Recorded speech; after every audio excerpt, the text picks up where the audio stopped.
Hello everyone, नमस्कार दोस्तों। True IAS and PCS में दोस्तों आप सभी का स्वागत है। हम लोग पीएमएफ आईएएस की जो बुक है इकोलॉजी एंड एनवायरनमेंट, इसके 7th चैप्टर से हम लोग स्टार्ट करते हैं अपनी डिस्कशन करना। एक इम्पॉर्टेंट अपडेट दोस्तों आप लोगों को देना चाहूँगा, वो ये है। देखो, कई लोगों की आदत होती है कि वो अपनी जो भी रेगुलर बुक पढ़ रहे होते हैं अभी तक, जैसे मतलब मान लो हम लोग दोस्तों 6 चैप्टर तक कर कर आए हैं। आप लोग सब मेरे को ये सुनो, चाहे वो फाउंडेशन कोर्स के स्टूडेंट्स हैं, चाहे फिर वो यूट्यूब पे मुझे देख रहे हैं या कहीं पर भी। 6 चैप्टर तक सक्सेसफुली हम लोग कर कर आए हैं। अपनी डिस्कशन बहुत कॉम्प्रिहेंसिव तरीके से हमने करी। अब क्या हो गया है, अगर आप में से आज के टाइम में कोई तैयारी स्टार्ट कर रहा है और वो P M F I S basically book जो है उसको लेकर आना चाह रहा है, मैं आपको एक चीज़ बता देता हूँ।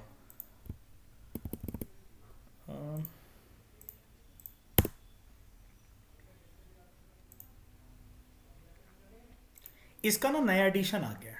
ये आप में से बुक मतलब जिसके पास नहीं है वो ये डायरेक्टली मार्केट में जाए तो वो नया एडिशन ले लो, कोई दिक्कत वाली बात नहीं है।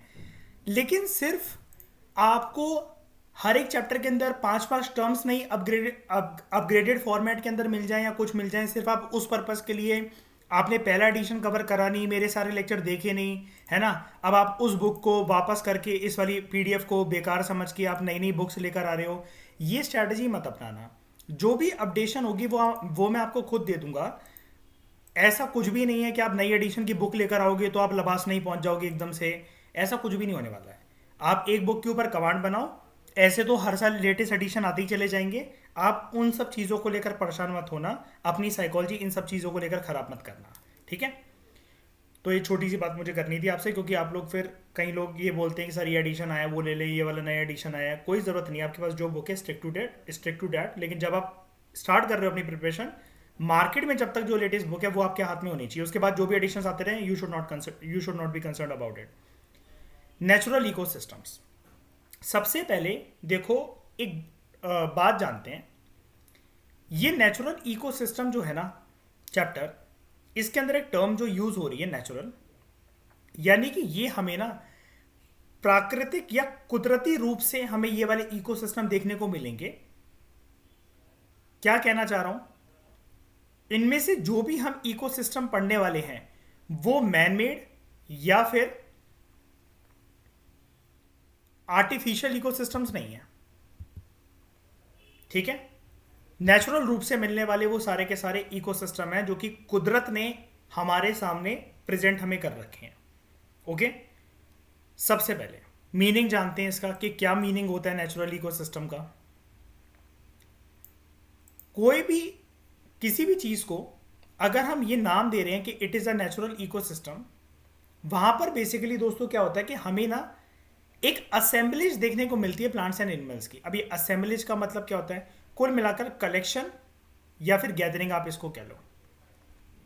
मतलब एक पर्टिकुलर जगह में, एनवायरनमेंट में, एक पर्टिकुलर वातावरण में कुछ पेड़ पौधे होंगे, कुछ जीव जंतु होंगे, एनिमल्स होंगे, चिड़िया होंगी, कीड़े होंगे, मकोड़े होंगे, चींटियां होंगी, सांप होंगे, बिच्छू होंगे, बहुत सारी चीजें होंगी। ये सारे के सारे एक जगह पर आकर आपस में ऐसे फंक्शन करते हैं कि ये एक यूनिट की तरह हमें देखने को मिलते हैं। यूनिट की तरह मतलब क्या, पेड़ पौधे ना हो तो एनिमल्स का सर्वाइवल बेकार है, और जहां पर पेड़ पौधे होंगे वहां कुछ एनिमल्स भी मिलेंगे, कुछ जीव जंतु भी मिलेंगे। जैसे ही जो पेड़ पौधे हैं वो अलग अलग टोपोग्राफी में हमें मिलेंगे। टोपोग्राफी का इन द सेंस मेरा मतलब ये है, पहाड़ी इलाके में पेड़ पौधे एज कंपेयर टू जंगल वाले पेड़ पौधे, as compared to plain regions में जो घासें हैं, एज कंपेयर टू ग्रासलैंड का कोई हिस्सा है। जैसे जैसे ये चीजें, ये वातावरण, ये इकोसिस्टम चेंज होता चला जाएगा, उसी प्रकार से जो जीव जंतु उस इकोसिस्टम में मिल रहे हैं वो भी चेंज होते चले जाएंगे। यानी कि हर एक इकोसिस्टम में कुछ स्पेसिफिक प्लांट्स या प्लांट्स की वैरायटीज एंड उनसे एसोसिएटेड, जो उनके ऊपर फीड करेंगे, उनको खाएंगे या वहां पर रहेंगे, उससे एसोसिएटेड वो फूल, पेड़ पौधे और कुछ जीव जंतु वो हमें देखने को मिलते हैं, और ये एक यूनिट की तरह फंक्शन करते हैं। अब ये यूनिट की तरह फंक्शन अगर करते हैं तो क्या मैं ऐसा बोल दूं इसको स्प्रीत, क्या मैं इसको ऐसा बोल दूं कि राइटर हमें इनडायरेक्टली बताने की कोशिश कर रहा है कि ये food chain and food web का पार्ट ही है? बताओ। जहां पर ये दो टर्म्स अगर श्रेया एक साथ यूज हो गए हैं, प्लांट्स और एनिमल्स, तो यानी कि जो एनिमल्स हैं अपने सर्वाइवल के लिए बेसिक लेवल की अगर हम लोग बात करें, घास के ऊपर ग्रास हॉपर तो फीड करेगा ही करेगा, ग्रास हॉपर को फ्रॉग खाएगा, फ्रॉग को स्नेक खाएगा। क्या हम ये बोलते हैं कि एक नेचुरल इकोसिस्टम जो है जहां पर number of plants and animals होते हैं वो फूड चेन और फूड वेब का पार्ट होता है? ठीक है। उसके बाद एक इंपॉर्टेंट टर्म और बताना चाहूंगा आप लोगों को। प्राधान्य देखो, इसमें लिखा हुआ है नेचुरल इकोसिस्टम जो है वो एक यूनिट की तरह फंक्शन करता है। ठीक है, ये वाली टर्म के ऊपर हमने बहुत अच्छे से बात कर ली है। दूसरी चीज वो ये बोल रहा है नेचुरल इकोसिस्टम की एक खास बात और होती है कि वो अपनी आइडेंटिटी मेंटेन करने में सक्षम होता है। आइडेंटिटी मेंटेन करने में सक्षम इन द सेंस, जैसे मुझे एक बात बताओ, कभी ऐसा आप कह सकते हो श्रेया कि मैं गई थी छुट्टियों में शिमला और इस बार तो वहां पर इतनी गर्मी थी कि मतलब टेम्परेचर जो था वो 40 डिग्री से ऊपर था? बताओ, पॉसिबल ही नहीं है। मतलब ये कह नहीं पाओगे, शिमला को लेकर नहीं कह पाओगे ये वाली चीज, है ना। आप प्राधान्य ये चीज कह सकते हो कि आप रोहतांग गए या कुल्लू मनाली गए और वहां पर वॉल्केनो फट रहा था, उसकी पहचान नहीं है। आप ये कह सकते हो आशिमा, आप राजस्थान में डेजर्ट में थे, ठीक है, एंड लगातार 24 घंटे तक बारिश होती रही। हाँ, लगातार नहीं। और अगर मैं ये कह दूं कि पूरे एक महीने तक लगातार 24 घंटे बारिश होती रही, पॉसिबल ही नहीं है। यानी कि हर एक नेचुरल इकोसिस्टम की एक पहचान होती है, वो अपनी आइडेंटिटी मेंटेन करके रखता है। यानी कि अगर उस एरिया का जिक्र अगर होगा तो उसकी आइडेंटिटी हमारे दिमाग में इंटैक्ट इसलिए रहती है बिकॉज हम वहां के वातावरण को, हम वहां की कुदरती रूप से मिलने वाले पेड़ पौधे जीव जंतुओं को जानते हैं। एग्जाम्पल, आइडेंटिटी मेंटेन करने वाली बात ये तो मैंने टेम्परेचर के कंटेक्स्ट में आपको बता दी। कभी भी ऐसा होगा, कभी भी, कि हिंदुस्तान में मान लो श्रेय आप जैसे पंजाब से हो, पंजाब में कौन सी ऐसी जगह है, नेम द डिस्ट्रिक्ट जहां पर पेंगुइन्स पाए जाते हैं? कहीं पर भी नहीं है। प्रधन्या, दिल्ली में कौन सी ऐसी जगह है जहां पोलर बियर पाए जाते हैं? या कौन सी ऐसी जगह है नेचुरल तरीके से, जो आर्टिफिशियल तरीके से जो क्रिएट करी गई है, जहां पोलर बियर रखना पॉसिबल है? दिल्ली में कोई भी ऐसी जगह नहीं है। Last time Arshpreet snow leopard कहां देखा राजस्थान में आपने? क्यों नहीं होता? लेपर्ड तो होता है, फिर स्नो स्नो लेपर्ड क्यों नहीं होता? सिर्फ सफेद चमड़ी तो होनी है उसकी बस, अलग क्लाइमेटिक कंडीशंस नहीं है तो वहां पर वो जीव जंतु नहीं बना पाएगा। ये आइडेंटिटी वाला एंगल समझ में आ गया प्रधन्य, श्रेया, सब लोगों को? कोई दिक्कत? बिल्कुल ठंडे दिमाग से आराम आराम से हमें लेकर चलना है। ये सारी चीज़ें ना इंपॉर्टेंट होती है, क्योंकि जब ये क्वेश्चन एग्जाम में आएगा ना, उसी हड़बड़ाहट में हमसे गलती हो जाती है, क्योंकि ऑप्शंस आर सो क्लोज कि एलिमिनेट करना मुश्किल हो जाता है ना। ये चीज़ आप लोग समझ गए। तो एक बार मैं फिर से रिपीट कर देता हूँ, नेचुरल इकोसिस्टम में कुछ number of plants and animals होते हैं, वो एक यूनिट की तरह फंक्शन करते हैं। एंड तीसरी बात, उनकी एक आइडेंटिटी होती है जो कि बहुत सारे डिकेड, साल एंड सेंचुरीज तक मेंटेन रहती है। अब जब हम लोग नेचुरल इकोसिस्टम की बात कर रहे हैं जहां पर इंसानी हाथ नहीं लग रखा है इन इकोसिस्टम पर, ये कुदरती रूप से नेचुरल तरीके से क्रिएट हुए हैं, तो इसकी ना दो मेन कैटेगरी होती है दोस्तों। एक होती है टेरेस्ट्रियल इकोसिस्टम, जो कि इस चैप्टर का हमारा हाफ पार्ट है, बाकी हाफ पार्ट है एक्वेटिक इकोसिस्टम। सबसे पहले मैं आपको ये टेरेस्ट्रियल वर्ड का मतलब बता देता हूं। कोई भी चीज जो लैंड, धरती या भूमि से रिलेटेड हो, उसको हम लोग कहते हैं टेरेस्ट्रियल इकोसिस्टम। यानी कि अगर यहां पर बात टेरेस्ट्रियल इकोसिस्टम की हो रही है तो फिर जितने भी पेड़ पौधे या जानवरों का जिक्र आएगा वो भी उसी का ही आएगा जो कि लैंड पे रहते होंगे, है ना। और जब बात एक्वेटिक इकोसिस्टम की हो रही है, तब जब हम उस कंटेक्स्ट में कोई भी वाटर प्लांट्स या फिर एनिमल स्पीशीज की बात करेंगे तो हम उसी की बात करेंगे जो कि पानी में रहते होंगे। बताओ, है ना। तो हम इस चैप्टर के फर्स्ट पार्ट को टारगेट करते हैं। हम सबसे पहले बात करते हैं टेरेस्ट्रियल इकोसिस्टम की। इनिशियल चैप्टर्स की वीडियोस मैं आपको दे दूंगा प्राधान्य श्रेया, और आप वहां पर देखोगे कि इकोसिस्टम का प्रॉपर तरीके से मीनिंग क्या होता है। डिटेल में पूरा का पूरा हमने एक डेडिकेटेड चैप्टर इसके ऊपर कर रखा है, ठीक है, वो आपको समझ में आ जाएगा। लेकिन ऊपर वाले इस डेफिनेशन से भी समझ में आ गया होगा। हाँ, नहीं, फंक्शन एज अ यूनिट का मतलब ये है कि कोई भी एनिमल्स और प्लांट्स जो है ना, वो एक जगह पर एज अ यूनिट की तरह पाए जाते हैं। कोई भी ऐसी जगह नहीं है कि जहां पर आपको प्लांट्स मिलेंगे और एनिमल स्पीशीज नहीं मिलेंगे। आप कहोगे नहीं, मैंने तो देखा है एनिमल स्पीशीज नहीं होती बहुत सारी जगह पर। हमेशा मयूर, एनिमल की डेफिनेशन वो नहीं होती जो आप आंखों से देख रहे हो सकता है कुछ कुछ माइक्रोस्कोपिक ऑर्गेनिजम्स भी हो। राइट श्रेया, पॉसिबल है ना। तो जहां पर भी पेड़ पौधे या कुछ भी होंगे वहां जानवर पाए जाएंगे, एंड जहां जानवर हैं तो डेफिनेटली वहां पर पेड़ पौधे हैं, क्योंकि दोनों का गुजारा एक दूसरे के बिना एक तरीके से असंभव है, क्योंकि एक जन जो जहां पाया जाता है वो दूसरा मिलेगा ही मिलेगा। इसलिए इनको बोला जा रहा है as a unit, as a army, as a team की तरह वर्क करते हैं। एक पर्टिकुलर जगह पर एक दूसरे को खाते हैं, फर्दर स्पीशीज और ज़्यादा खाती हैं, और उसी को हम लोग बोलते हैं फूड चेन या फूड वेब का कंसेप्ट। इसलिए मैंने रिलेट करने के लिए आपसे बोल दिया। ओके, अब ना इकोसिस्टम की बात तो ठीक है, लेकिन अब ना थोड़ा सा एडवांस हो जाओ। इनिशियल चैप्टर्स में प्रदन्या, श्रेया, आशमा, हम लोग ना टर्म्स यूज करते थे इकोसिस्टम इकोसिस्टम। अब क्या है कि इकोसिस्टम के बियॉन्ड जाकर अब हमें एक नई टर्म सीखनी पड़ेगी, वो है बायोम। कोई दिक्कत वाली बात नहीं है, अभी बता देता हूं ये क्या होता है बायोम। सबसे पहले बात याद रखना आप लोग, बायोम एक ऐसा शब्द है जो कि एसोसिएटेड है लैंड के साथ, धरती के साथ, पानी के साथ नहीं है एसोसिएटेड ये वाला टर्म। तो देख लो, ये एक ऐसा टर्म है जो कि एसोसिएटेड है with terrestrial part of the biosphere, या फिर आप अभी के लिए आप इतना समझो टेरेस्ट्रियल इकोसिस्टम के साथ इट इज एसोसिएटेड। एंड मैंने अभी आपको ऊपर बताया कि terrestrial ecosystem is anything which is related with the definition of land, धरती जिसके ऊपर आप खड़े हो सको। इट इज नॉट पानी, it is not concern with aquatic ecosystem.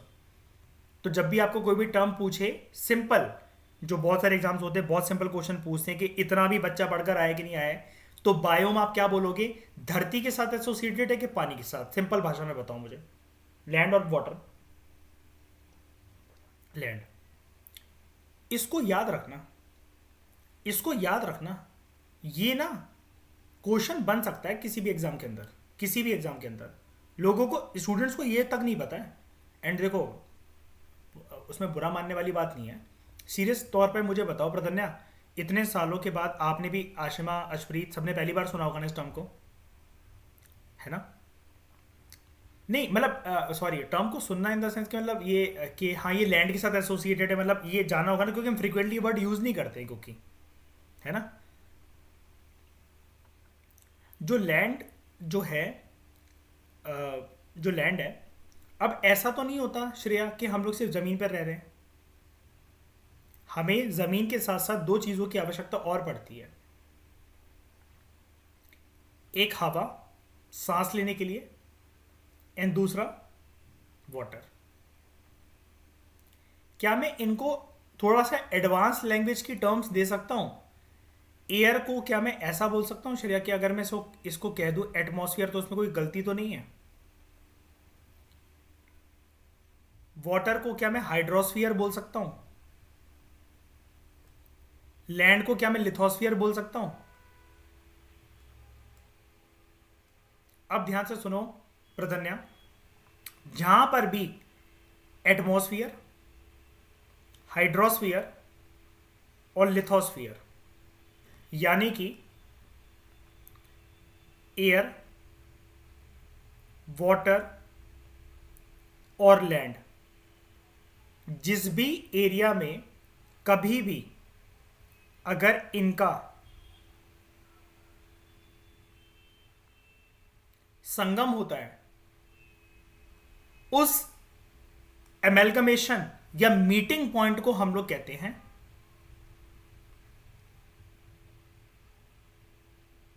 Biosphere. Agree? ठीक है, क्योंकि देखो इसका एक रीजन होता है श्रेया, अगर कंफ्यूज हो रहे हो ना कि ऐसा कैसे संगम हो जाएगा, देखो हम अगर ज़मीन पे खड़े हैं, जैसे मतलब मान लो अभी श्रेया आप बैठे होगे किसी अपनी टेबल कुर्सी पर, अपने रूम में बैठे होगे, यहाँ से आपने शायद से गर्मी की वजह से फ़ैन चला रखा हो, आई थिंक है, या फिर आपने बगल में अपनी वाटर बॉटल रख रखी हो, पूरा दिन आप काम कर कर आए हो, आप बगल में क्लासेस लेते लेते पानी पीते रहोगे ताकि फ्रेश रहो आप, है ना, एनर्जेटिक फील करो। अगर मैं आपके कमरे से पंखे की हवा या पंखे को गायब कर दूं और पानी को गायब कर दूं, है ना, वो चीज़ पॉसिबल नहीं है कि आप सिर्फ लैंड पे टिक कर सिर्फ यहाँ पर बैठोगे और ऑक्सीजन आपके कमरे से गायब कर दी जाए और पानी आपके एरिया से गायब कर दिया जाए, तो उसके बाद भी कि जो श्रेया है वो सरवाइव कर पा रही है। बिल्कुल ऐसा पॉसिबल नहीं है ना। अब एक और चीज़ है, जो पानी है सिर्फ ऐसा भी नहीं है कि आप पानी के भरोसे सरवाइव कर सकते हो। मैंने आपको पानी दे दिया लेकिन ज़मीन गायब कर दी मैंने आपके पैरों के नीचे से, वो भी पॉसिबल नहीं है भाई। स्विमिंग पूल का मतलब ये थोड़ी ना तो प्रतन्या के वहीं लेटे रहोगे 10-10 साल तक, है कि नहीं, बॉडी गिर जाएगी। उसके बाद एयर है, जो हवा है, ऐसा भी नहीं है कि आपने प्लेन से स्काई डाइविंग करी तो आप हवा में झूलते रह जाओगे, आप हवा में आराम से लटके रह जाओगे, आपको कोई ज़रूरत नहीं है, किसी पे टिकना नहीं पड़ेगा। मैं बताने की कोशिश क्या कर रहा हूँ, आप भी सोच रहे होगे कि ये क्या नॉनसेंस एक्सप्लेनेशन है। ये सिर्फ इंसानों की बात नहीं कर रहा मैं, किसी भी जीव जंतु को आप इमेजिन कर लो।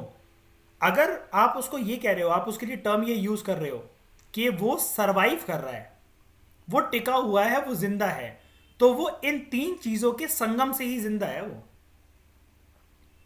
हवा या ऑक्सीजन वो किसी ना किसी फॉर्म में इनटेक कर रहा है। चलो वो भी नहीं कर रहा होगा, कुछ कुछ एनएरोबिक ऑर्गेनिजम्स होते हैं जिनको नहीं चाहिए क्या कहते हैं फ्रेश ऑक्सीजन नहीं चाहिए, पानी तो चाहिए। चलो पानी भी नहीं चाहिए, हवा में कौन से ऑर्गेनिज्म झूल रहे हैं जो कि हवा में ही पैदा हो रहे हैं और हवा में ही मर जा रहे हैं? ऐसा तो कुछ नहीं होता। लैंड चाहिए सबको। एंड जहां पर किसी भी ऑर्गेनिज्म के लिए तीनों के तीनों चीजें एक साथ संगम में एक साथ आ जाएं, मिक्स होकर आ जाएं, एमेलगमेट कर जाएं, वो एक जगह बहुत ही ज्यादा बेहतरीन सर्वाइवल कंडीशन बना देगा, जिसको हम लोग बोलते हैं बायोस्फीयर। अब जो टेरेस्ट्रियल पार्ट होता है बायोस्फीयर का, आप समझ गए, यानी कि बायोस्फीयर के तीन कंपोनेंट होते हैं, लैंड, एयर, वाटर। वो कह रहा है बायोस्फीयर का जो टेरेस्ट्रियल वाला पार्ट होता है ना, ये बहुत सारे रीजन्स में डिविजिबल होता है। यानी कि जब हम किसी चीज को इकोलॉजी, एनवायरनमेंट या ज्योग्राफी में लैंड कह रहे हैं, तो लैंड के वेरियस पार्ट हैं। First type of land, second type of land, third, fourth, fifth, ऐसे करते करते 10-20 प्रकार के लैंड के पार्ट या काइंड ऑफ लिथोस्फीयर के पार्ट बनते होंगे। ये बताने की कोशिश कर रहा है मेरा राइटर। अब कह रहा है कि बायोस्फीयर में से ये जो जमीन के टुकड़े वाला जो पार्ट है, ये बहुत सारी कैटेगरीज में डिवाइडेड होता है, और इन कैटेगरीज या पृथ्वी पर पाए जाने वाले इस प्रकार के रीजन्स को हम लोग बायोम्स कहते हैं। डेफिनेशन समझ में आ गई बायोम्स की? लर्न तो हो जाएगी, समझने की बात कर रहा हूं, समझ में आ गई? अभी बता देता हूं। देखो, बायोम की डेफिनेशन को समझने के लिए स्प्रीत सबसे पहले ना हमें बायोस्फीयर को समझना पड़ेगा। बायोस्फीयर के अंदर आपको कितने कंपोनेंट दिख रहे हैं? Air number 1, number 2 water, number 3 land. कह रहा है राइटर हमसे कि इनमें से सिर्फ जो टेरेस्ट्रियल पार्ट है, तो जब बताओ मुझे श्रेया में कौन से पार्ट को पिक करूं, 1, 2 के 3? टेरेस्ट्रियल पार्ट कौन सा होगा इसमें से? एयर, वाटर के लैंड? लैंड। मैंने इसको चेरी पिक कर लिया। अभी समझ रहे हो? इन तीनों में से, बायोस्फीयर में से मैंने इसकी चेरी पिकिंग कर ली। अब कह रहा है ये जो लैंड है ना, जिसको टेरेस्ट्रियल पार्ट बोला जा रहा है बायोस्फीयर का, ये बहुत सारे रीजन्स के अंदर डिवाइडेड होता है। होते होंगे कुछ उसके नाम, मुझे नहीं पता, आगे चलकर मैं देखूंगा। वो कह रहा है जो टेरेस्ट्रियल पार्ट होता है ना इकोसिस्टम का, वो भिन्न भिन्न प्रकार से अलग अलग कैटेगरीज में डिवाइडेड होता है। मुझे नहीं पता उसके नाम क्या होते हैं, बस वो बता रहा है मुझे कि अलग अलग कैटेगरीज में डिवाइडेड होता है। कह रहा है ये सारी कैटेगरीज जो है 1, 2, 3, 4, 5, मान लो हमारे एग्जांपल की कि 5 प्रकार के लैंड होते हैं या 5 प्रकार के टेरेस्ट्रियल इकोसिस्टम्स होते हैं। कह रहा है जब भी ये अलग अलग प्रकार के जो लैंड एसोसिएटेड या टेरेस्ट्रियल एसोसिएटेड रीजन्स या इकोसिस्टम्स जो होते हैं, इसको बोला जाता है बायोम। वो बताने की कोशिश सिर्फ इतनी सी कर रहा है हमें अर्शप्रीत कि biome has nothing to do with biosphere का एयर वाला कंपोनेंट या फिर बायोस्फीयर का पानी वाला component. It has only relation with land वाला कंपोनेंट। बायोम के कंटेक्स्ट में biome will love third component air rejected, water rejected, यानी कि atmosphere rejected and hydrosphere rejected. तो अब अगर मैं आपसे पूछूं, मैं एक एरो बना रहा हूं ब्लू कलर से, मुझे बताना इनमें से कौन सा एरो ठीक है। टेरेस्ट्रियल इकोसिस्टम के कंटेक्स्ट में बायोम यूज होता है, एक्वेटिक इकोसिस्टम के कंटेक्स्ट में बायोम वर्ड यूज होता है। बताओ कौन सा एरो ठीक है, कौन से एरो को रिमूव कर दूं, कौन से एरो को रखूं। बस। अब अर्शप्रीत, ये कंसेप्ट अगर आप समझ गए ना, प्रदन ने ये समझ गए, किसी ना किसी एग्जाम के अंदर पक्का आपको इस साल जो भी आप एग्जाम दोगे, MPPSC, EPFO, APFC, Lok Sabha protocol, Rajya Sabha protocol, civil service, जो भी है 2024 तक, आपको कहीं ना कहीं पक्का देखने को मिलेगा। एग्जामिनर नोस के लोग ना नहीं जानते बायोम की डेफिनेशन। वो सोचते हैं कि टेरेस्ट्रियल इकोसिस्टम उसको बायोम कहते हैं, एक्वेटिक इकोसिस्टम भी बायोम होता होगा। नहीं यार, अभी नहीं। हाँ, इतनी बात समझ में आ गई, बताओ। ठीक है, आगे बढ़ो। कोई भी कोई भी जो दो बायोम होते हैं कभी भी सेम नहीं होते। हाँ, उनके अंदर कुछ कंडीशन सेम हो सकती है, लेकिन आप कहो ये वाला बायोम 100% बिल्कुल सेम है इस वाले बायोम की तरह, नहीं। इट इज जस्ट लाइक, आप में से शायद से कभी किसी ने मनोविज्ञान पढ़ी हो, साइकोलॉजी पढ़ी हो, तो वो एक चीज जानता है कि साइकोलॉजी एक चीज कहती है, no two individuals have same personality on this planet Earth, not even twins, not even twins. क्या आप ये सोचो कि रोडीज के रघु राजीव की पर्सनैलिटी बिल्कुल सेम है? नहीं यार। पर्सनैलिटी इज समथिंग जो कि आपकी यूनिक होती है, आपके दूसरे इंडिविजुअल से आपको अलग बनाती है। क्यों? हो सकता है अब रंग रूप में सेम हो, हाइट में सेम हो, लुक्स में सेम हो, ट्विंस हो, ट्विंस से ज्यादा तो सेम क्या ही होगा, और ऊपर से आइडेंटिकल ट्विंस हो, लेकिन फिर भी आपके एक्सपीरियंसेस तो आपको अलग बना देंगे। एक ही बीवी थोड़ी ना बांट लेंगे दोनों ये ट्विंस। हो सकता है इसकी वाली से बहुत प्यार करती हो और इस वाले की बीवी जो है उसको कुत्ता बनाकर रखती हो। अब ये रहेगा डिप्रेशन में, ये रहेगा हैप्पी हैप्पी। ये मौके का वेट करेगा कब मैं ऑफिस से जाकर अपने बीवी के ऊपर कूदूं, और ये वेट करेगा कि यार हरामजादी मर जाए, इससे बढ़िया तो बढ़िया ही रहेगा मेरे लिए। जब एक्सपीरियंस अलग हो गए तो पर्सनैलिटी अलग हो गई। अब आते हैं बायोम्स की बात। यही कंसेप्ट समझना, अपने दिमाग के अंदर रखना। अब आते हैं बायोम्स के ऊपर। कोई भी बायोम ना, जस्ट लाइक साइकोलॉजी में जो पर्सनैलिटी की डेफिनेशन होती है कि no two individuals on this planet Earth have same personality, दो बायोम्स की भी कभी कोई पर्सनैलिटी सेम, सॉरी, दो बायोम्स की भी कभी कोई फीचर जो होते हैं, जो कैरेक्टरिस्टिक्स होते हैं, वो कभी सेम नहीं हो सकते। नंबर ऑफ कैरेक्टरिस्टिक्स हो सकते हैं सेम, लेकिन आप कहोगे 100 कैरेक्टरिस्टिक्स अगर उसके, तो बिल्कुल वो 100 जैसे बनते हैं। बिल्कुल इसके जैसे बायोम 1 है एंड बायोम 2 है, 100% इनका मिलन हो रहा है, ठीक है, 90 निबियों की तरह 36 में से 36 गुण मिल रहे हैं, ऐसा कुछ नहीं होता। अगर ऐसा होता तो फिर सेम नेम ना देते थे हम उनको, दो जिसमें एक जान नहीं बना देते फिर हम उन बायोम्स को। अलग अलग फिर नेम क्यों दिए जाते हैं? डेफिनेटली इसलिए दिए जाते हैं कि हाँ भाई, कुछ फीचर सेम मिलते होंगे, लेकिन फिर भी काफी कुछ अलग है। अब जैसे एक बार बताओ, हम ना वेकेशंस पे पहाड़ी इलाके जाते हैं। अब कहने को देखो, कोई अगर एक ब्रॉड उससे देखे पर्सपेक्टिव से, आपने मुझसे बोला कि छुट्टियां हो जाएंगी तो आप उत्तराखंड घूमने चलोगे मेरे साथ, श्रेया ने बोला आप मनाली चलोगे, प्रदन्या ने बोला आप हिमालय चलोगे, अब मैंने बोला यार तुम सब यार बोरिंग बातें करती हो, सारे पहाड़ एक जैसे ही तो होते हैं। लेकिन आपके पर्सपेक्टिव से वो पहाड़ तो दिख रहे हैं मुझे, लेकिन आपने कहा नहीं, जो चीज शिमला में है ना वो हिमालय में नहीं है, जो चीज हिमालय में है वो उत्तराखंड में नहीं है। मेरी बात समझ पा रहे हो? अगर ऐसा होता तो आप मतलब आपकी आर्ग्यूमेंट मुझसे ये रहेगी कि अगर दीपांक अगर ऐसा होता तो फिर लोग पागल थोड़ी ना है, हर कोई फिर उत्तराखंड ही नहीं जा रहा होता। अगर पहाड़ी जैसी नाम आया कि पहाड़ों पे चलते हैं, हर कोई शिमला ही नहीं जा रहा होता, हर कोई रोहतांग ही नहीं जा रहा होता। लोग अलग अलग जगह क्यों जाते हैं? क्योंकि पहाड़ों में भी अलग अलग प्रकार से डाइवर्सिटी एंड अलग अलग एरियाज में अलग अलग प्रकार के फन पॉसिबल हैं। अब आ जाओ बायोम्स के ऊपर। इससे अब आपका कंसेप्ट जो है वो समझ में आ चुका होगा आपको अभी तक मैं क्या बोलना चाह रहा हूं। कोई भी जो दो बायोम होते हैं वो सेम नहीं होते, वो ना बेसिकली कैरेक्टराइज होते हैं इन टर्म्स ऑफ कि उनका अलग अलग क्लाइमेटिक कंडीशंस होती हैं, अलग अलग वेजिटेशन लाइफ होती है, अलग अलग एनिमल लाइफ होती है, और जो जमीन की मिट्टी होती है वो अलग अलग होती है। अब देखो, मुझे सिंपल सा बस एक फर्क बता दो कि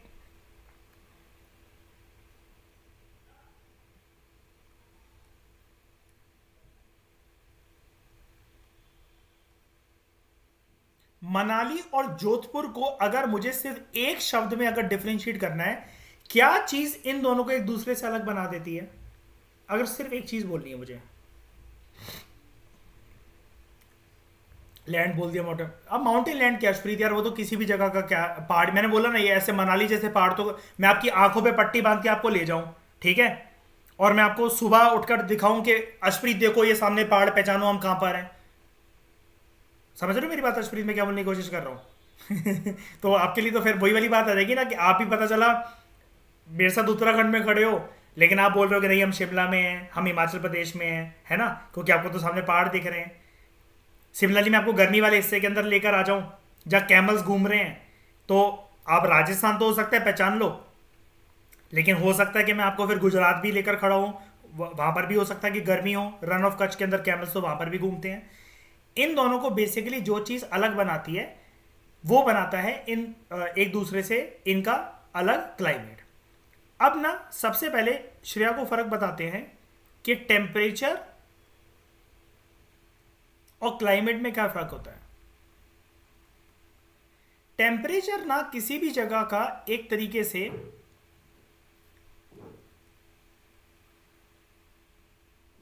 टेम्पररी वेदर कंडीशंस होती हैं, ठीक है। मतलब टेम्परेचर इन टर्म्स ऑफ आपको पता ही है, या तो टेम्परेचर हाई होगा, या टेम्परेचर लो होगा, या टेम्परेचर मॉडरेट होगा, है ना। गर्मी नहीं लग रही, सर्दी नहीं लग रही, गर्मी बहुत ज्यादा लग रही है, सर्दी बहुत ज्यादा लग रही है, श्रेय यही पॉसिबिलिटीज है ना, ठीक है। तो बेसिकली जब टेम्परेचर एक जगह पर थोड़ा सा टिका रह जाता है तो टेम्परेचर का अगला स्टेप बनता है वेदर कंडीशंस। एंड जब ये वेदर कंडीशंस प्रधन्या नंबर ऑफ ईयर्स तक टिकी रह जाती हैं,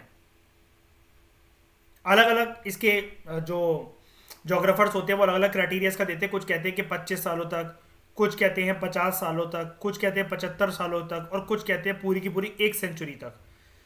जब वो वेदर कंडीशंस टिकी रह जाएं उसको हम लोग बोलते हैं वो उस जगह का क्लाइमेट बन चुका है, वो उस जगह की पहचान बन चुकी है। जैसा कि मैंने अभी आपसे पूछा था, मनाली के अंदर जाकर कभी भी आप ये एक्सपेक्ट कर सकते हो कि आपको 45 डिग्री का टेम्परेचर फेस करने को मिलेगा, पसीने से बिल्कुल पानी पानी हो गए, होगा क्या ऐसा कभी? या जोधपुर में कभी ऐसा होगा आप जून जुलाई में घूम रहे हो रेगिस्तान में एंड आप ये कह रहे हो कि मुझे कंबल दे दो, कोई ये जैकेट पहना दो, मुझे बहुत ठंड लग रही है, होगा ऐसा कभी? क्योंकि वो उस जगह की पहचान बन चुकी है, वो वेदर कंडीशंस वहां का क्लाइमेट बन चुका है। ओके, तो यानी कि इसमें से शॉर्ट टर्म या लॉन्ग टर्म का क्या चीज होती है अभी के लिए सिर्फ इतना जान जाओ, बताओ। क्लाइमेट के weather, long term climate, and short term का क्या होता है? वेदर। वेदर हाँ, टेम्परेचर से ही बना है मतलब वो वेदर, ठीक है। अब क्या है, जो दो बायोम्स है ना वो एक दूसरे से अलग किस किस बेसिस पर होते हैं? एक तो दोनों का डिस्टिंक्ट मतलब डिफरेंट जो है, एक तो क्लाइमेटिक कंडीशंस होती हैं वहां पर, दूसरा जो भी पेड़ पौधे जो होंगे, दो वर्ड होते हैं आप लोग जानते होंगे, एक होता है flora which is use for पेड़ पौधे, एक होता है वर्ड फोना which is use for animals. And soil type भी अलग अलग हो सकता है। जैसे एक एग्जांपल के लिए मान लो, कॉटन के लिए हमें किस प्रकार की सॉइल की जरूरत होती है कॉटन को उगाने के लिए, कॉटन एज अ प्लांट को उगाने के लिए? Black soil.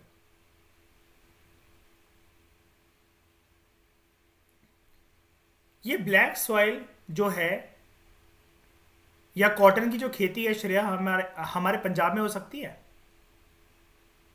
नहीं। सरसों की खेती लेकिन बहुत अच्छे से हो सकती है पंजाब में, है ना। लेकिन वही सरसों के खेत के हमें गोवा के बगल में मिल जाएंगे? नहीं, है ना। अलग अलग क्योंकि सॉइल कंडीशन है यहाँ पर, और एक पर्टिकुलर प्लांट जो होता है वो एक पर्टिकुलर सॉइल के अलावा वहां पर टेम्परेचर कैसा है ना, या फिर कंडीशंस कैसी हैं, उसके हिसाब से वो ग्रो करता है। ठीक है, ये चीज़ आप लोगों को पता चल गई। अब इस पूरी लाइन में से आप लोगों को ये सारी चीज़ें पता है। क्लाइमेट आपको पता लग गया, vegetation, animal life, soil type, आपको टेम्परेचर भी पता लग गया। ज़्यादा गर्मी, ज़्यादा सर्दी, नहीं है गर्मी, नहीं है सर्दी, मॉडरेट टेम्परेचर है वहाँ पर। एक टर्म मेरे सामने आ रहा है, प्रिसिपिटेशन। क्या मतलब होता है प्रेसिपिटेशन का? Anyone wants to try? देखो यही गलती होती है। बोल सही रहे हो, बोल सही रहे हो, लेकिन अब मैं एक देखना, एक ट्रैप दिखाता हूँ। आपने बारिश बोला ना, आपके मुंह से निकला हुआ शब्द देखना, अब किसी के लिए ट्रैप बनेगा। जब इसने बारिश बोला श्रेय, आपके मन में क्या आया? बारिश वर्ड से आप क्या समझते हो? रेनफॉल आ गया ना। देखो ये है ट्रैप। ट्रैप कहां पर है लेकिन? When you are reading ecology, environment और ज्योग्राफी। प्रदन्या चलो, बारिश जो है हम लोग बोलते हैं, या जो रेनफॉल ये लोग बोल रहे हैं, हम लोग सबसे पहले ये पहचानते हैं कि एग्जैक्टली होता क्या है। अगर ये रेनफॉल है, यानी कि कोई भी चीज गिली गिली गिर रही है ना आसमान से, क्या मैं ऐसा बोल सकता हूं पानी गिर रहा है आसमान से? लेकिन प्रदन्या, श्रेया, यार बर्फ भी तो गिरती है फिर लवासना में, वो क्या है फिर? वो तो गीला नहीं करती। नहीं नहीं, वो छोड़ो, मतलब मुझे ये बताओ, अगर फिर वो तो बारिश नहीं हुई। और फिर ये भी है, गंजी खोपड़ी पे किसी किसी के बड़े बड़े ओले भी पड़ते हैं, खोपड़ी फट जाती है लोगों की। फिर ये क्या है? आज से 2-2.5 साल पहले प्रदन्य, आपको पता होगा ना, वो नोएडा, गुड़गांव और दिल्ली में कितने ओले गिरे थे, वो पूरा का पूरा पार्क सोसाइटी भर गई थी, है ना? कोविड से आई थिंक 1-1.5 साल पहले, 2018-19 की बात है ये।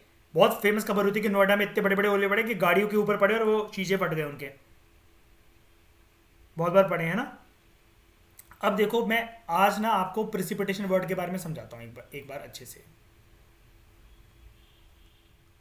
डोंट वरी, ये चीज़ें ज्योग्राफी में आएंगी, लेकिन एक बार क्या होता है कि बार बार जब चीज़ें रिपीट होती है ना, तो हमारी फिर गलती नहीं होती फिर उन कंसेप्ट में। बोलो बोलो। प्रिसिपिटेशन,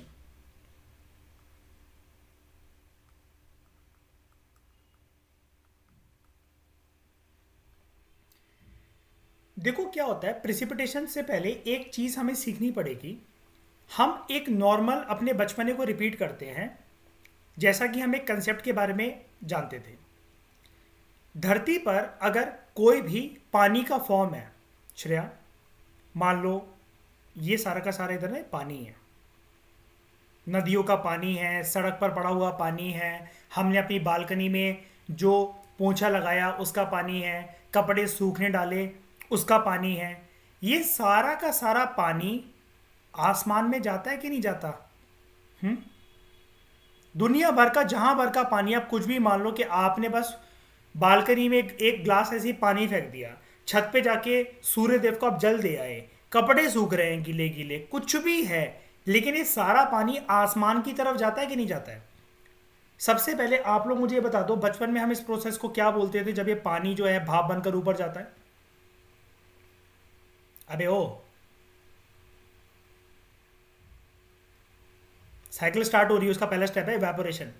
हैवी हैवी टर्म्स आज मैं यूज मत करना जो मैं नहीं जानता, ठीक है? इवेपोरेशन, क्या हम ऐसा कह सकते हैं, ये जितना भी पानी है, ये जो भाप बन के ऊपर जा रहा है आसमान में, एक तो ये हमारी हवाओं में भी घूम रहा है, क्या हम ऐसा कह सकते हैं?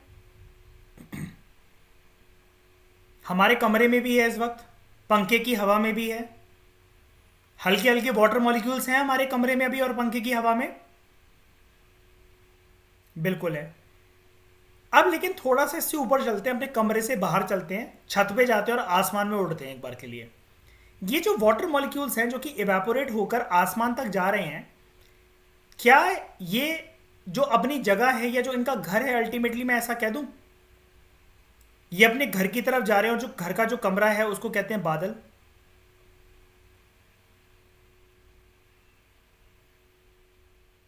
बताओ।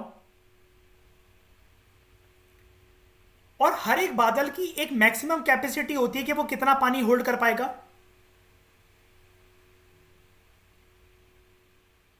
बताओ, है ना। अब ये जो कैपेसिटी होती है बादल की, और बादल के अंदर ये जो वाटर मॉलिक्यूल्स इवेपोरेट होकर धरती से आसमान की तरफ जाके बादल बन रहे हैं, और बादलों में ये पानी भर रहा है, इसको हम लोग क्या कहते हैं? इवेपोरेशन के बाद नेक्स्ट स्टेप क्या होता है? वेरी गुड, क्या बात है प्रतन्या, खुशी से दिल लबरेज हो गया। कंडेंसेशन। प्रतन्या देखो, अब तुम सिंगल डिजिट रैंक की तरफ पहुंच रहे हो। प्रतन्या कह रही है छोटी छोटी खुशियां दे दो, पागल बनाते रहो। पता चला एग्जाम में जाकर एक सिंगल क्वेश्चन ना कर पाऊं। तो कंडेंसेशन, ठीक है। अब क्या होता है, जब एक अर्पित बादल में पानी भर गया तो फिर क्या होगा उसके बाद?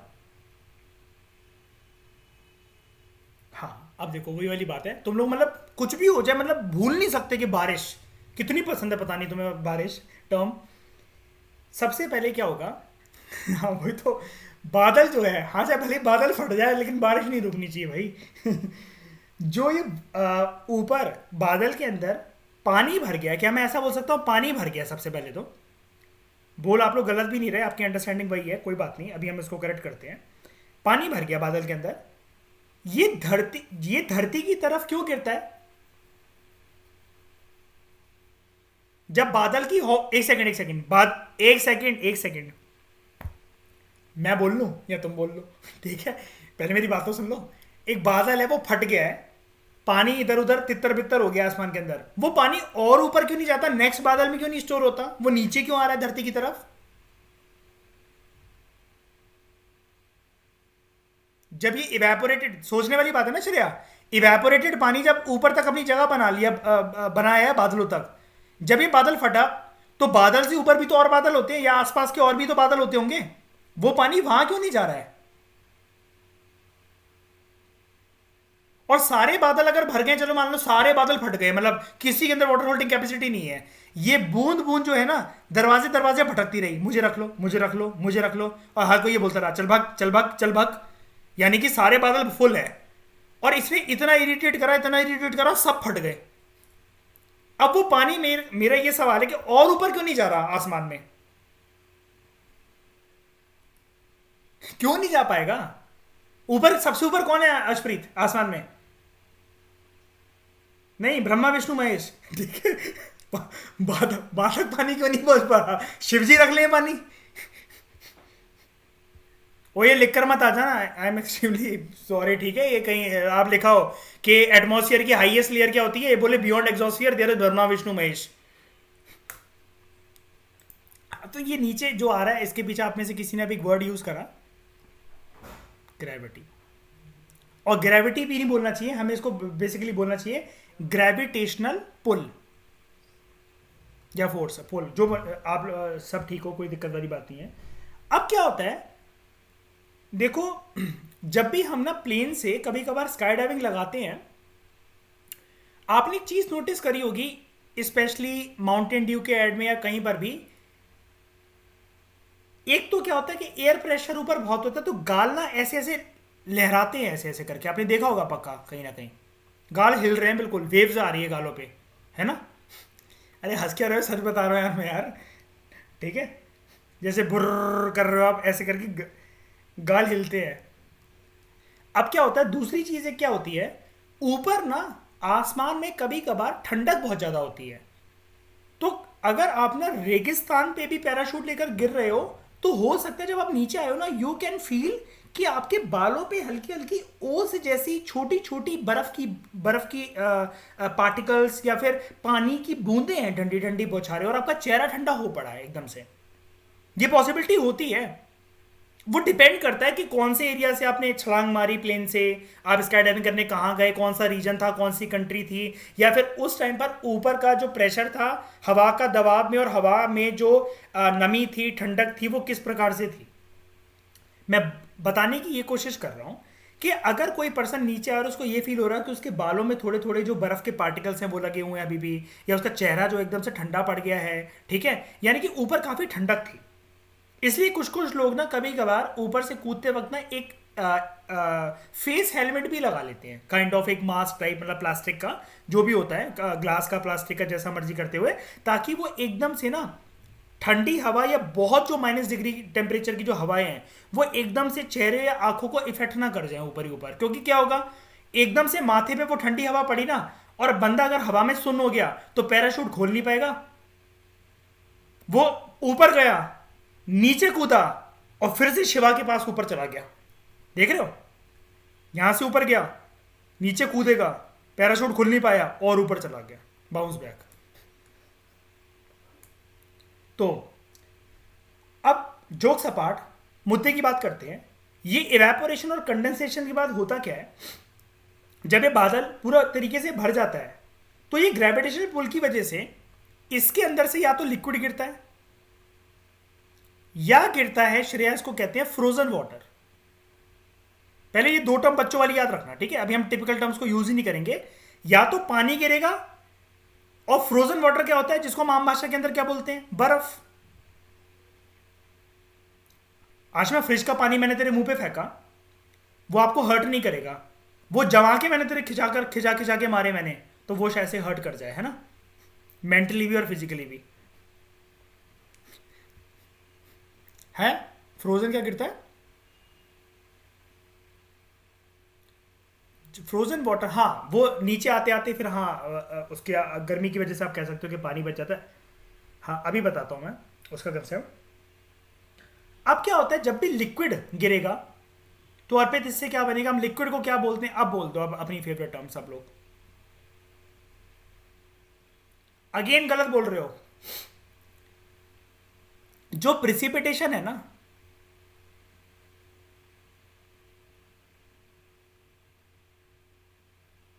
यही है बारिश। बारिश के प्रकार बहुत अलग अलग तरीके के होते हैं। आज के लिए समझ जाओ ये वाली चीज हमेशा के लिए।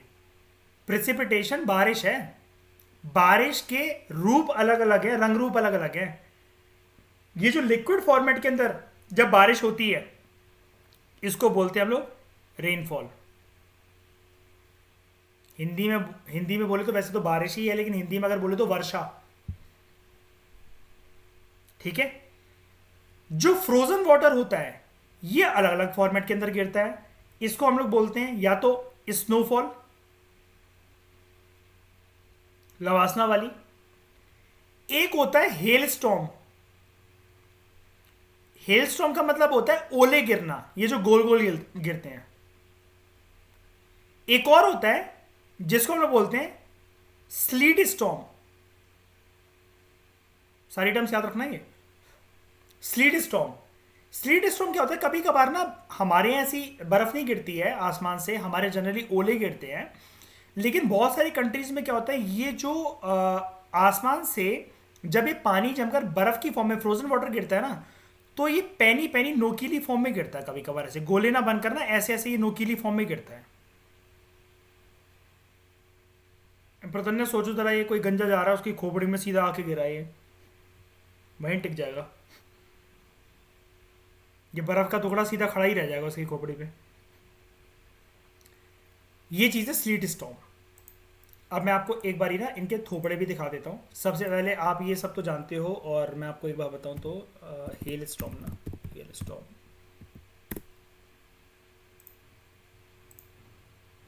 ये है हेल स्टॉर्म, ओले। ठीक है? ये कुछ उल्लू के पट्टे बच्चे खेल रहे होते हैं, और ये है slit storm. Slit storm generally pin pointed form में गिरा, ये ऐसे। आप ना कभी यूट्यूब पे वीडियोस देखना है, आपने शायद से देखी भी होगी। जब ये यूरोपियन कंट्रीज या फॉरेन कंट्रीज में जम जाता है ना, लोग सुबह सुबह लाइट लाइट हथौड़ा मार मार के ये अपनी पहले तो मतलब अगर उनको बैठना है दरवाज़ा खोलकर, एक ना हथौड़ा उनके पास होता है, लाइट हथौड़ा, जिसमें मतलब आगे मेटल ना कुछ सॉलिड चीज़ एक लगी रहती है, भारी होता है हल्का सा।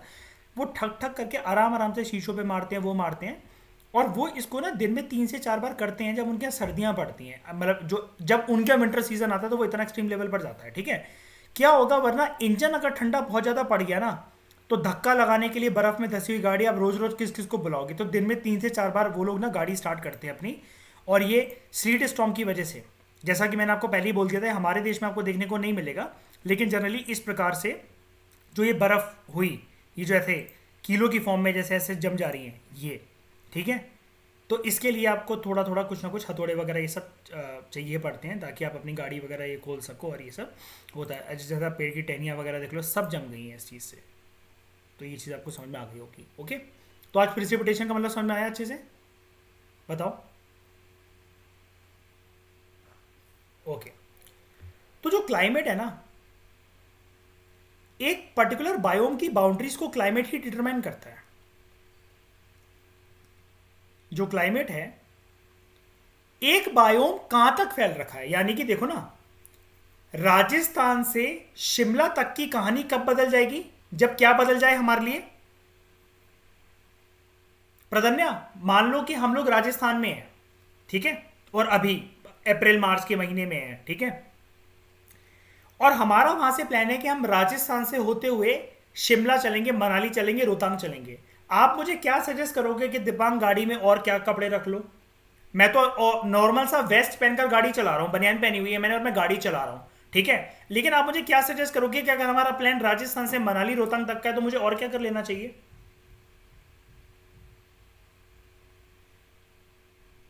सर्दियों वाले कपड़े रख लेने चाहिए।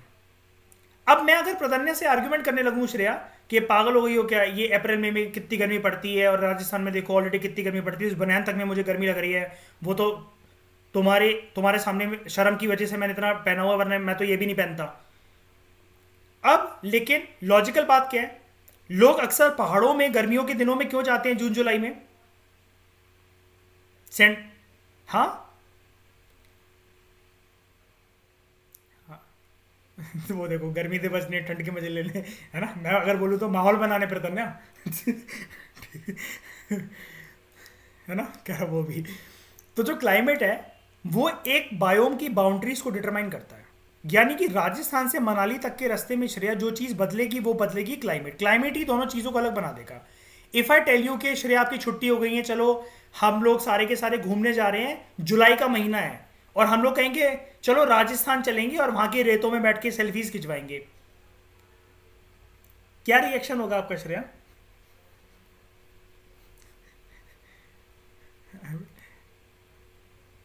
तो जो क्लाइमेट है वही एक बायोम की बाउंड्री को डिटरमाइन करता है, यानी कि एक जो क्लाइमेट जिस जिस एरिया तक एक सिमिलर नेचर का क्लाइमेट फैला हुआ है, क्या मैं ऐसा बोल सकता हूँ, जहाँ जहाँ तक इस क्लाइमेट की पकड़ है, पहुँच है, उस प्रकार के फ्लोरा एंड फॉनल स्पीशीज यहाँ पर देखने को मिलेगी, एंड वही इस जगह की पहचान बनेगी। बताओ, वही चीज़ आगे लिखी हुई है कि abundance of plants and animals, हर एक इस पूरे के पूरे बाउंड्री के अंदर जो बायोम है वो क्लाइमेट की वजह से डिटरमाइन होंगे। क्योंकि देखो ना, जो कैमल है वो आपको कहाँ तक मिलेगा, मान लो कि हम राजस्थान गुजरात से होते हुए जा रहे हैं, गुजरात से राजस्थान जा रहे हैं, ठीक है, हम ऊपर बढ़ेंगे, गुजरात से हम नॉर्दर्न मोस्ट इंडिया की तरफ बढ़ेंगे, ठीक है। गुजरात में कैमल मिलेगा,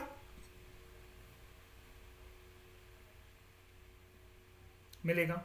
राजस्थान में मिलेगा, मिलेगा। उत्तराखंड में मिलेगा, रोहतांग में मिलेगा।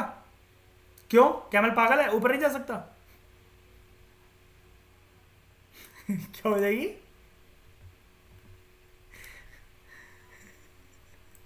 वो उस जगह का स्पीशी नहीं है एक्चुअली। जैसा कि हम शुरू में बात कर रहे थे लेक्चर में श्रेया, कि स्नो लेपर्ड राजस्थान में नहीं मिल सकता, लेकिन लेपर्ड मिल सकता है राजस्थान के इलाकों में, जो कि मिलता भी है ना। अब उसका कजन भाई तो है स्नो लेपर्ड, क्यों नहीं आ जाता नीचे, है श्रेया। नहीं है उसके लिए, वो मर जाएगा वो बेचारा, है ना। तो ये चीजें हैं कि आप लोगों को बायोम का कंसेप्ट समझ में आया अच्छे से, बताओ। तो नंबर 1 मुझे बात बताओ कि बायोम किसके साथ एसोसिएटेड है, लैंड और वाटर, टेरेस्ट्रियल इकोसिस्टम। क्या दो बायोम सेम होते हैं, बिल्कुल भी नहीं। बायोम के पीछे डिटरमाइनिंग फैक्टर कौन कौन से होते हैं? वेजिटेशन, फ्लोरा, फोना, ठीक है, सॉइल, ठीक है। और एक बायोम कहां तक फैल रखा होगा, ये किस चीज पे डिटरमाइन होता है? क्लाइमेट पर। इस डिस्कशन में दोस्तों फिलहाल लेते हैं। Thank you very much for discussion.